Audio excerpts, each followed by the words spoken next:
Hej, jeg er Lykke for Lux, og i dag der skal vi snakke om Reftimil læbeprodukter. Læbeprodukter er der jo mange, der tager fejl af, fordi tit når man bruger et læbeprodukt, så er der tilført mineralske olier. Mineralske olier er ikke specielt godt for læberne, for det lægger sig udenpå. Man kan også mærke det, når man får det på. Man lægger den på læberne, og det føles sådan lækker blødt, og man kan køre det rundt på læberne.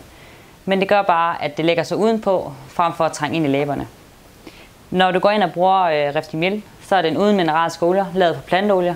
Gør også, at den smutter hurtigt ind og reparerer de problemer, vi har.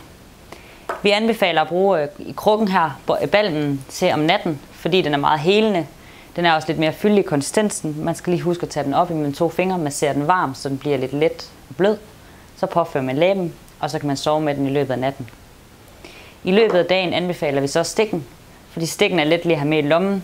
Den påføres bare ganske let, og så ned i lommen igen. Så er man klar i løbet af hele dagen, og så gennemfugte læber, uden at de revner.